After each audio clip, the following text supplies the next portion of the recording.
దేవుని కృపను బట్టి మనము దైవ సన్నిధిలో చేరుకొని దేవుని వాక్యాన్ని వినే భాగ్యాన్ని దేవుడు మనకు ప్రసాదింపజేసినందుకు ప్రభుకు స్తోత్రం. So we have to thank our Lord because He has given us one more time to come to His presence and listen to His words. That's His marvelous grace towards us. ఈ రోజు మనము కొత్తగా జోసెఫ్ను గురించి యేసేపు జీవితాన్ని గురించి మనం తేటగా విందాం. Today let us learn spiritual lessons from another character of the book of Genesis, that is Joseph. మనము అబ్రహాం కొరకు విన్నాం, ఇస్సాకు కొరకు విన్నాం, యాకోబు కొరకు విన్నాం. ఈ రోజు నుండి జోసెఫ్ కొరకు, యేసేపు కొరకు మనం విందాం. So far we made a meticulous study regarding the character of Abraham, afterwards the character of Isaac. Later we made a study of Jacob till the last week. Starting from today, let us take up the character study of Joseph. ఆదికాండం 37వ అధ్యాయం మొదటి నుండి కొన్ని వచనాలు మనం చదువుకుందాం. ప్రతి ఒక్కరూ దైవ లేఖనాన్ని చూడాల్సిందిగా మనం చేస్తున్నాం. Let us concentrate upon the portion from the book of Genesis, chapter 37, 1 onwards. 37వ అధ్యాయం 1 నుండి 4 వచనాలు. Chapter 37 of Genesis, verses 1 to 4. యాకోబు తన తండ్రి పరదేశివాసిగా ఉండిన కనాను దేశములో నివసించెను. యాకోబు వంశావళి ఇది. యేసేపు 17 ఏండ్ల వాడై తన సహోదరులతో కూడా మందను మేపుచుండెను. అతడు చిన్నవాడై తన తండ్రి భార్యలైన బిల్హా కుమారుల యొద్దను, జిల్ఫా కుమారుల యొద్దను ఉండెను. అప్పుడు యేసేపు వారి చెడుతనమును గూర్చిన సమాచారం వారి తండ్రి యొద్దకు తెచ్చుచుండువాడు. మరియు యేసేపు ఇశ్రాయేలు వృద్ధాప్యమందు పుట్టిన కుమారుడు గనుక తన కుమారులందరికంటే ఎక్కువగా అతని ప్రేమించి అతని కొరకు విచిత్రమైన నిలువుటంగి కుట్టించెను. అతని సహోదరులు తమ తండ్రి అతనిని తమ అందరికంటే ఎక్కువగా ప్రేమించుట చూచినప్పుడు వారు అతని మీద పగబట్టి అతనిని క్షేమ సమాచారమైనను అడుగలేకపోయిరి. This portion in English it reads like this: and Jacob dwelt in the land wherein his father was a stranger in the land of Canaan. These are the generations of Jacob. Joseph, being 17 years old, was feeding the flock with his brethren, and the lad was with the sons of Bilhah and with the sons of Zilpah, his father's wives. And Joseph brought unto his father their evil report. Now Israel loved Joseph more than all his children, because he was the son of his old age, and he made him a coat of many colors. And when his brethren saw that their father loved him more than all his brethren, they hated him and could not speak peaceably unto him. Yes, that's far. చదవబడిన లేఖనాల కొరకై ప్రార్థన చేసి వాక్యాన్ని విందాం. Let us wait upon the Lord in prayer so that He will help us to understand the spiritual lessons hidden in this portion. మహాగణుడవైన మా దేవా, మహోన్నతుడవైన మా ప్రియ ప్రభువా, మీ ఘననామానికి వందనాలు, స్తుతులు, స్తోత్రములు చెల్లిస్తున్నాం. Our God in heaven, you are the most glorious God, and you are the exalted Lord, and we thank you for your wonderful name. చదవబడిన లేఖన భాగాన్ని మా అందరికి తేటగా అర్థమయ్యేటట్లు యేసేపు జీవితంలో నుండి తేటగా మాతో మాట్లాడి మహిమ పొందుతారని ప్రార్థన చేస్తూ, We beseech you, Father, to explain to us the spiritual lessons from the life of Joseph. While you are speaking, help us to understand. అన్ని విషయాల్లో మీరు తోడై ఉండి చేస్తున్న ఉపకార మహోపకారములను బట్టి కృతజ్ఞతలు చెల్లించొచ్చు. Whatever mercies and tender mercies you have been showing towards us, for us, we thank God for all those things. మా ప్రభువు రక్షకుడైన క్రీస్తు యేసు నామమున స్తుతించి ప్రార్థించి వినులమై వేడుచు ఉన్నాము తండ్రి. In the name of Lord and Savior Jesus Christ, who submisses prayer in humility. Amen. Amen. ప్రభునందు ప్రియులారా, మనము ఇప్పటి వరకు యాకోబు జీవితంలో చాలా వర్తమానాలు మనం విన్నాం. Dearly brethren, until last week we could make numerous studies about the character of Jacob. ముఖ్యంగా ఈ నలుగురి కొరకు చెప్పాలి అని అంటే ఒక్కొక్కరికి 4 సంగతుల చొప్పున చెప్పడానికి అలా గుర్తుండిపోయే కొన్ని విషయాలు ఉన్నాయి. If you want to make a compact and compressive study regarding these four, there are different labels for us to understand in a very simple manner. Abraham 4 బలిపీఠాలు కట్టాడు అని, Abraham, he erected or built 4 altars. ఆయన కుమారుడైన ఇస్సాకు 4 బావులు త్రవ్వించాడు అని, Whereas his son Isaac, he could dig 4 wells. ఆయన కుమారుడైన యాకోబు 4 స్తంభాలు నిలువబెట్టాడు అని, And thereby his son Jacob, he could erect 4 pillars. ఆయన కుమారుడైన యేసేపు 4 వస్త్రాలు ధరించాడు అని మనము చెప్పొచ్చు. Jacob's son Joseph, he could wear 4 types of coats. కాబట్టి ప్రభునందు ప్రియులారా, మనము ముగ్గురిని గూర్చిన విషయాలు తేటగా విన్నాం. ఇక So far, 4వ వాడైన యేసేపును గూర్చిన విషయాలు మనం విందాం. So far we made a study of Abraham, Isaac and Jacob. But today onwards, let us make a study of Joseph. ఈ నలుగురిని ఆది పితరులు అని పిలుస్తారు. These 4 people, they are usually called as the patriarchs. కాబట్టి వీరిని గూర్చిన విషయాలు మనము చాలా తేటగా వివరంగా మనం వింటూ వస్తున్నాం. For that reason, we are making a very clear study of these characters with clarity of mind. యాకోబు కుటుంబంలో యేసేపు Joseph's place in the family of Jacob, that's very special. నిజమే. యేసేపు యొక్క జనని జనకులు ఎవరు అనంటే, The parents of Joseph are యేసేపు తండ్రి యాకోబు. ఈయన చాలా దూరదృష్టి గలవాడు. Joseph's father, he is Jacob. He is a man of foresightedness. దేవునితో పోరాడి దేవుని చేత ఇశ్రాయేలు అను పేరు పొందినవాడు. Jacob, he wrestled with God in prayer throughout one particular night. Thereby his name was changed to Israel. Bible గ్రంథములో అబ్రహాము దేవుడని 25 సార్లు వ్రాయబడింది. In the Bible, God's name is mentioned as the God of Abraham for 25 times. ఇస్సాకు దేవుడని 15 సార్లు వ్రాయబడింది. His God is mentioned as the God of Isaac 15 or 17. ఇశ్రాయేలు దేవుడని, యాకోబు దేవుడని 190 సార్లు వ్రాయబడింది. Whereas God is mentioned as the God of Jacob or Israel for 190 times.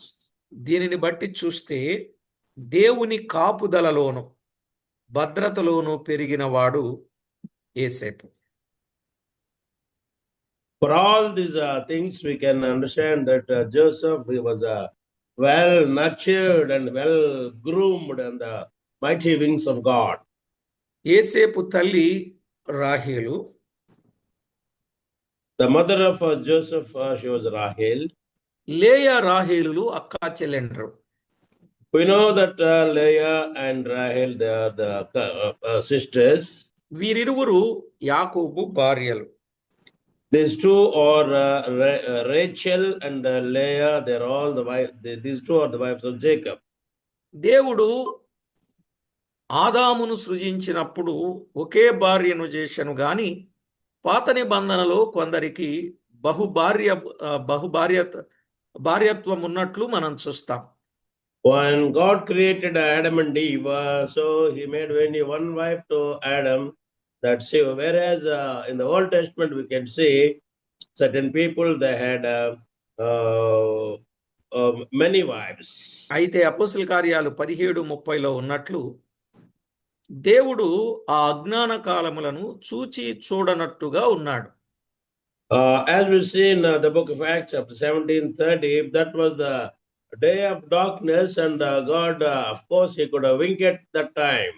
ఈ కాలములో దైవ సత్యం పరిపూర్ణంగా తేటపరచబడింది గనుక These are the days of the scriptures, and scriptures clearly explained.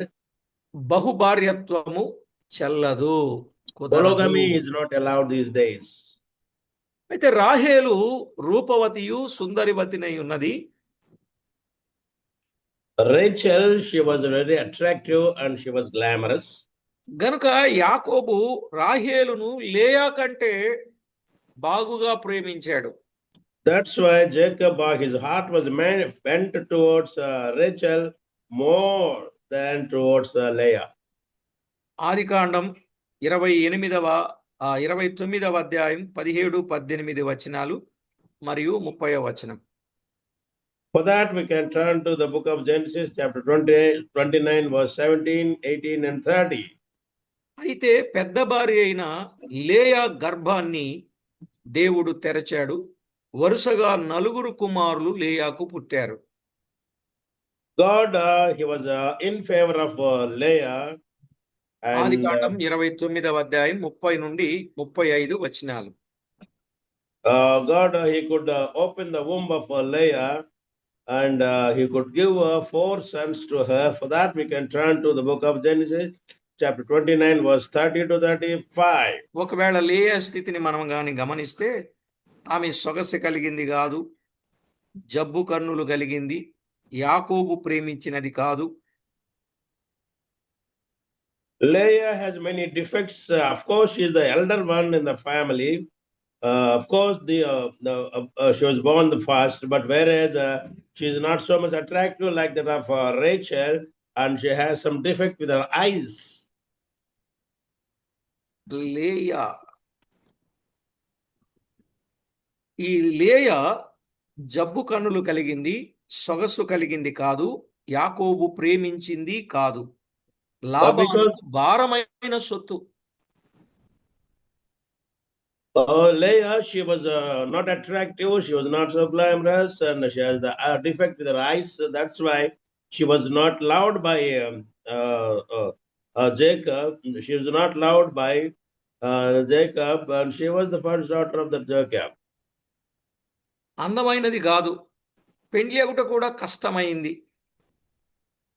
Because of these defects of her physique, she was not readily wedded to anybody. అందువల్ల బలవంతముగాను మోసముగాను లాబాను యాకోబుకిచ్చి పెండ్లి చేశాడు. That's why her father Laban, he could give her in marriage to Jacob in a very deceitful way. ఆమె ద్వేషించబడినది, ఆమె శ్రమపడుచూ ఉన్నది. Leah is a woman who was hated and who was neglected. అందును బట్టే దేవుడు రాహేలు గర్భం మూసివేసి లేయా గర్భాన్ని తెరిచాడు. That's why when people are hating this Leah, God looked towards this Leah who was hated by human beings. The divine love is towards Leah, and he could give her 4 sons. ఆ తర్వాత ఎంతమంది పిల్లల్ని కన్నది అనేది ఇప్పుడు మనం ధ్యానం చేసే పని కాదు. Afterwards, how many children she could beget, this is the time for us to go those details. ఇప్పుడు రాహేలు స్థితికి వచ్చినట్లయితే రాహేలును గురించి కూడా కొన్ని సంగతులు మనము గమనించవచ్చు. Just like Leah, the details of Rachel are also given in the Bible. ఇప్పుడైతే లేయా గర్భవతి అయి బిడ్డల్ని కంటా ఉందో, ఈ రాహేలు అక్కయందు అసూయపడింది.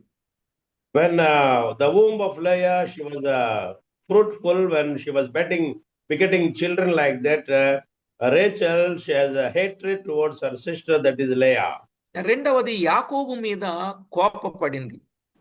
Similarly, at the same time, she has a lot of anger towards her husband Jacob. మూడవది చచ్చెదను అని చెబుతా ఉంది. Thirdly, she was going to the extent of dying also because she's not having children. ఇది మంచి పద్ధతి కాదు. This is not the good attitude of for any woman. అంత మాత్రానికే బాధపడకూడదు. Even to that extent, she could not go because of not having children. దేవుడిచ్చే దీవెనలు ఆలస్యమైన ఎడల శ్రేష్టమైన వాటిని ఇచ్చుట కొరకు దేవుడు ఆలస్యము చేయుచున్నాడని నమ్మి ఓపికతో కనిపెట్టవలనే గాని కృంగిపోకూడదు. Believers, for that matter, just like Rachel, we could not be in a hurry to find fault with anybody, but we have to wait upon the Lord, and God will definitely give us blessings, even though it takes వారి time. మీద వీరి మీద బాధపడకూడదు. Delayed prayers are not denied prayers. Definitely, God will give us blessings in His own right time, and we cannot find fault with others. అభివృద్ధి పొందుచు వర్ధిల్లిన వారిని చూచి దీవెనలు పొందుచున్న వారిని చూచి అసూయ కూడా పడకూడదు. Believers' attitude should be that we could not get envy about the people who are progressing and who are being blessed by God, but we have to give them, we have to compliment them, and we have to be with cooperation with them. అసలు అసూయ అనేది ఒక చీడ పురుగు వంటిదని చెప్పొచ్చు. Hatred is not required in the life of any believer. It's a stigma in the character. యోబు గ్రంథంలో 5వ అధ్యాయం 2వ వచనంలో బుద్ధి లేని వారు అసూయ వలన చచ్చెదరు అని చదువుతాం. In the book of Job, chapter 5, verse 3, it is written like this: people who do not have good character, they always hate others.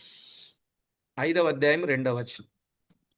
5:2, Job 5:2. For wrath killeth the foolish man, and envy slayeth the silly one. అసూయ ఎంత ఘోరమైనదో అసూయ పడువారు బుద్ధి లేని వారని దాని ఫలితం మరణమని ఈ వాక్య భాగంలో మనకు తేటగా అర్థమవుతుంది. The verse that we have read from the book of Job, chapter 5, verse 3. People who hate others, they are the people who do not have the good character. Definitely, they'll have repercussions in their lives. గనుక దేవుని పిల్లలు అసూయ కలిగి ఉండరాదు.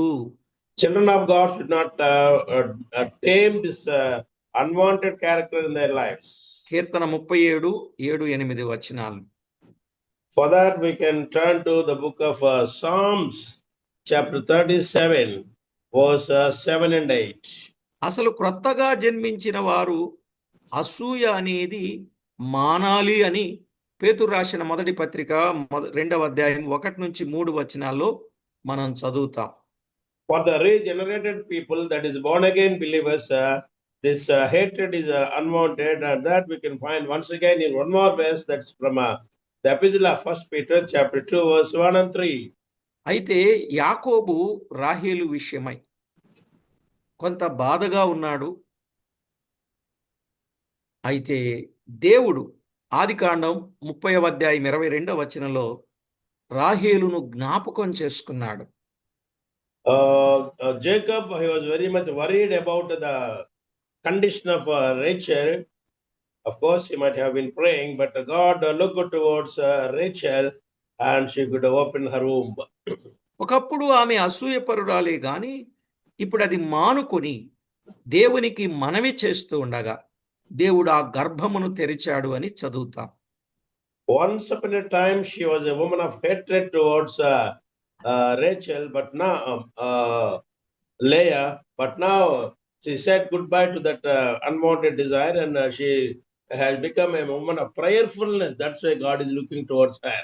అవును, ఒకప్పుడు ఆమె అసూయ పడింది, కానీ ఇప్పుడు ఆమె ప్రార్థన చేస్తుంది.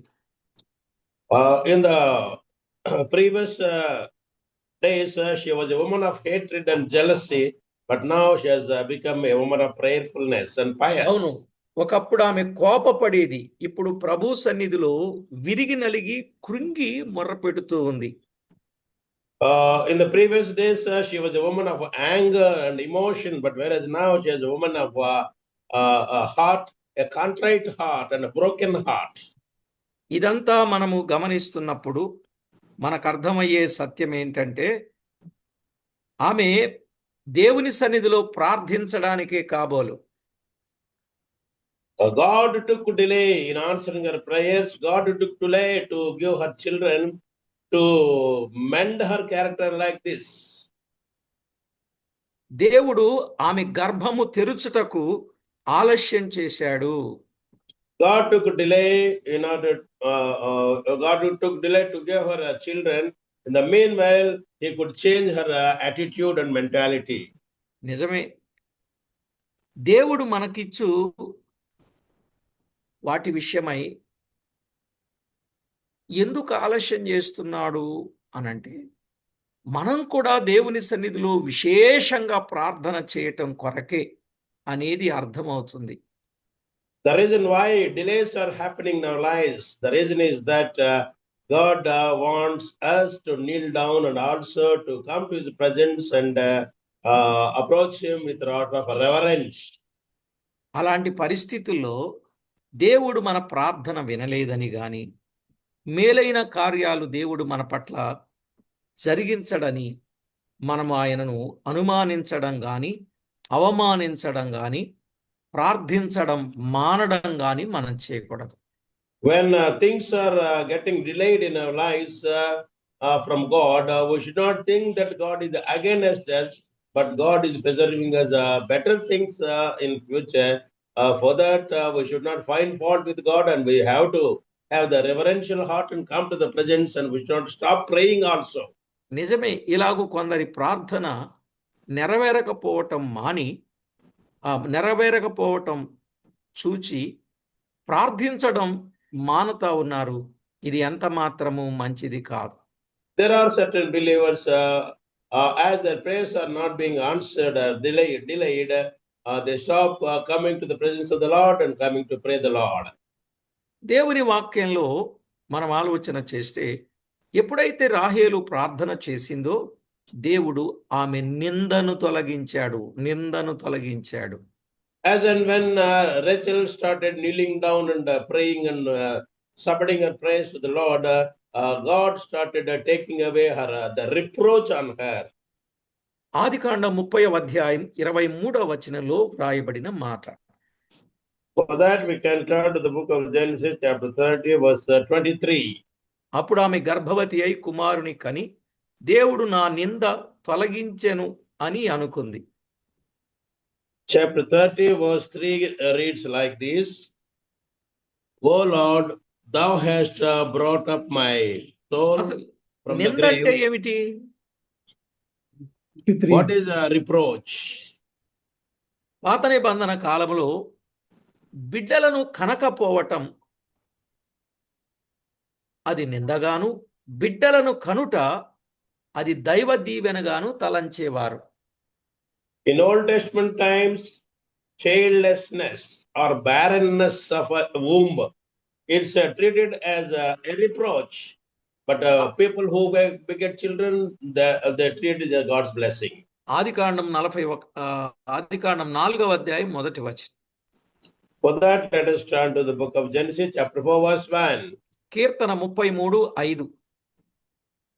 Similarly, the book of Psalms, chapter 33, verse 5. Keerthana 113:9. One more verse from the book of Psalms is Psalm 113, verse 9. Keerthana 127:3. Similarly, one more verse from the book of Psalms, that is 127 Psalm, verse 3. Keerthana 128:3. Similarly, one more Psalm, that is 128, verse 3. కనుక బిడ్డలు లేని వారిని దేవుని దీవెనలు లేని వారని భావించేడి వారు. In Old Testament times, people who are barren, women who are barren, not bearing children, they are treated as a cursed women. ఇక రెండవదిగా గొడ్రాలితనం అనేది అదొక దౌర్బల్యమని అవమానకరముగా తలంచెడివారు. barrenness of womb, that was treated in the older times as a curse of God. సమూయేలు మొదటి గ్రంథం మొదటి అధ్యాయం 6వ వచనం. For that, we can turn to the book of First Samuel, chapter 1, verse 6. ఆదికాండం 16వ అధ్యాయం 4వ వచనం. Genesis, chapter 16, verse 4. అది నీచంగా ఎంచేవాళ్ళు. That was treated as a curse. ఆ పాపము తిరుగుబాటును బట్టి కూడా బిడ్డలను కనకుండా ఉన్నట్లు కూడా పాత నిబంధనలో మనం చూస్తాం. A rebellion against God and sinful life in the universe, these two things are the reason for not begetting children. Hosea గ్రంథం 9వ అధ్యాయం 11వ వచనం 14వ వచనం. For that, we can turn to the book of Hosea, chapter 9, verse 11 and 14. నిందనగా ఇదే.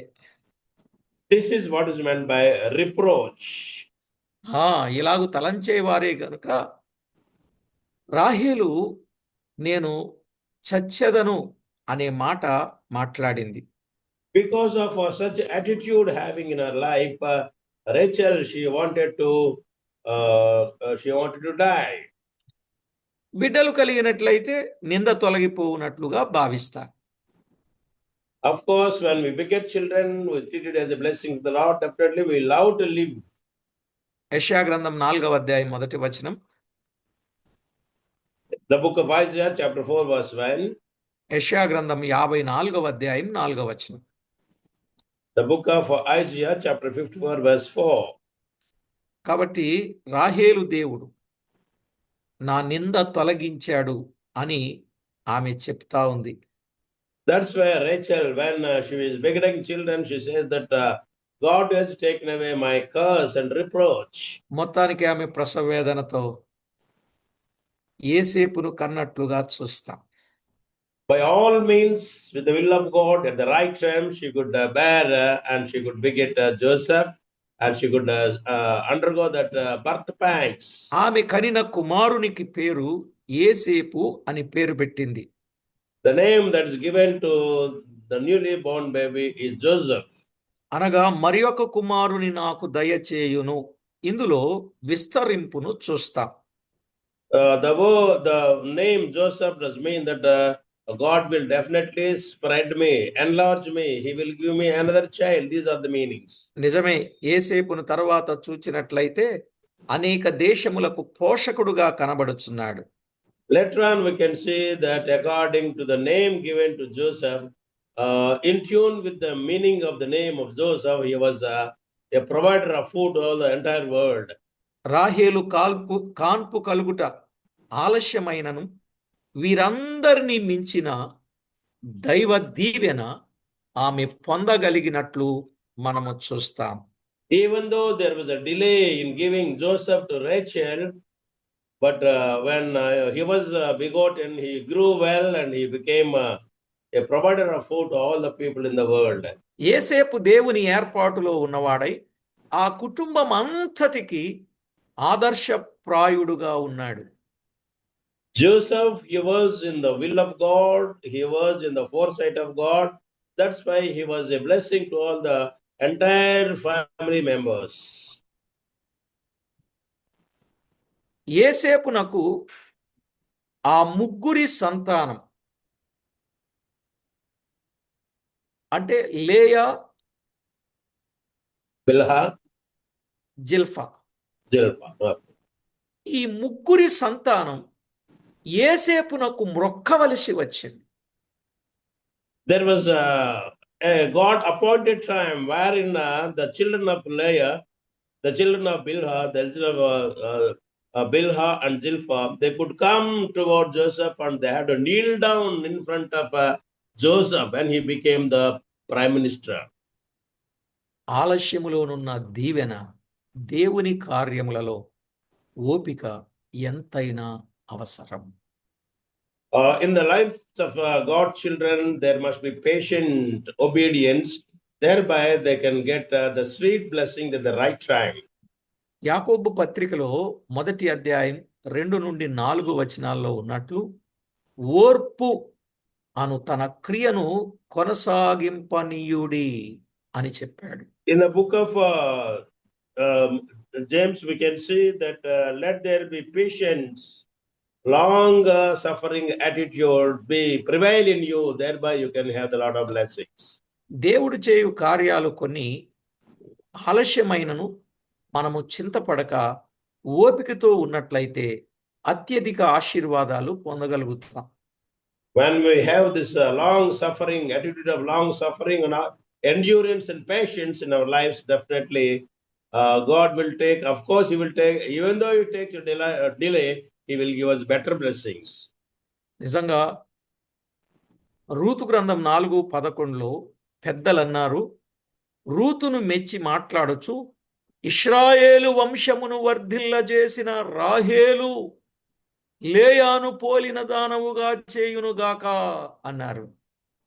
So in the book of Ruth, chapter 4, verse 11, when she was when Ruth was wedded to Boaz, let us see the elders of the village came to her and they are using these words. And all the people that were in the gate and elders said, we are witnesses. The Lord make the woman that is come into the house like Rachel and like Leah, which two did build the house of Israel and do the worthy. That's that. ఆ, ఇక్కడ దాసీల పేర్లు పరిశుద్ధాత్ముడు వ్రాయించలేదు. In the verse 11, Leah's name is there. Similarly, Rachel's name is there, but the names of Bilhah and Zilpah, they are concubines. They are the concubines of. ఆ ఇద్దరి They are స్త్రీలు not mentioned. ఆ ఇద్దరు స్త్రీలు ఇశ్రాయేలు వంశమును వర్ధిల్లజేసినారని మాత్రమే చెప్పాడు ఇక్కడ English Bible. Only, especially, particularly, the names of Leah and Zilpah they are mentioned, whereas the concubines' names are they are not mentioned. ఇది చాలా విశేషమైన విషయం. మనం This- ఆధ్యాత్మిక ధ్యానానికి వెళ్తే ఇది చాలా విశేషమైన విషయం. This is a wonderful thought, and this is a great thought that we have to make a deep study about it. అలాగుననే మనము కూడా చక్కగా పరిచర్య చేసి ఆత్మీయంగా వర్ధిల్లాలని మనకు చక్కని పాఠాన్ని మనం నేర్చుకుంటాం. Similarly, we would have the people of prayerfulness and great reverence. Thereby, we can get blessings that are preserved for us by Lord. ఇక ఆదికాండం 37వ అధ్యాయం చదివినప్పుడు తర్బీదు పొందిన యేసేపుగా ముఖ్యంగా మనము చెప్పొచ్చు. In the chapter of 37 of Genesis, there we can see Joseph, he's being trained, well trained. ఆ సంగతులన్నీ తర్వాత పాఠంలో విందాం. జస్ట్ మనం ఈరోజు కొంత ఉపోద్ఘాతాన్ని కొద్దిగా మనం వినగలిగాం. Of course, we can make a study about that in the next class. Today, we have made some introductory and a needful study regarding Joseph. తండ్రి చేత ప్రేమింపబడిన యేసేపని, Joseph is the loved by his father. కలలు కనిన యేసేపని, Joseph who could have dreams. సహోదరులను వెదకిన యేసేపని, Joseph who went out in order to find out his brethren. గుంటలో వేయబడిన యేసేపని, Joseph who was thrown into a well. అమ్మబడిన యేసేపని, Joseph who was sold. తండ్రి దుఃఖమునకు కారణమైన యేసేపని, ఇలాగున ఒక్కొక్క విషయాన్ని ధ్యానంగా ఒక్కొక్క అంశాన్ని మనం విందాం. Joseph who was responsible for the tears of his father in his old age. మీరు ఏసేపుతో ఎక్కువసేపు విందామన్నా ఎక్కువసేపు చెప్పొచ్చు, ఏసేపుతో తక్కువసేపు అని విందామన్నా ఏసేపుతో కాసేపు కావాలా, ఏసేపుతో ఎక్కువసేపు కావాలా, కాసేపా ఎక్కువసేపా అనేది మీరు నిర్ణయించుకుంటే నెక్స్ట్ వర్తమానము నుండి ఆ సంగతులను మనం విందాం. From the next class, we'll make a study of Joseph. You want a brief study, we'll have a brief study. You want an exhaustive study, we'll have an exhaustive study. The decision is yours. ప్రార్థన చేసుకుందాం. Let us meeting అయిన pray. తర్వాత చెప్పండి, కాసేపా ఎక్కువసేపా ఏసేపుతో. Tell me afterwards, either we have to spend much time with Joseph or less time with Joseph. పరిశుద్ధుడవైన మా తండ్రి, నీ ఘననామానికి వందనాలు, స్తుతులు, స్తోత్రాలు చెల్లిస్తున్నాం. Our God in heaven, you are the most holy God. We thank you, Lord, for your wonderful name. యేసేపును గూర్చిన ధ్యానాలు ఈ దినం ప్రారంభించడానికి మీ సెలవైనందుకై కృతజ్ఞతలు చెల్లిస్తున్నాం. As it is your will and wish that we have begun a study regarding Joseph. ఎన్నో that we thank ఆధ్యాత్మిక పాఠాలు మాకు నేర్పి మహిమ పొందుతారని కోరుచు We anticipate your blessing in such a way we'll learn a lot of lessons from the life of Joseph. యేసు క్రీస్తు నామమున వేడుచు ఉన్నాము తండ్రి. In the name of Jesus Christ, we offer this prayer, Father. Amen. Amen.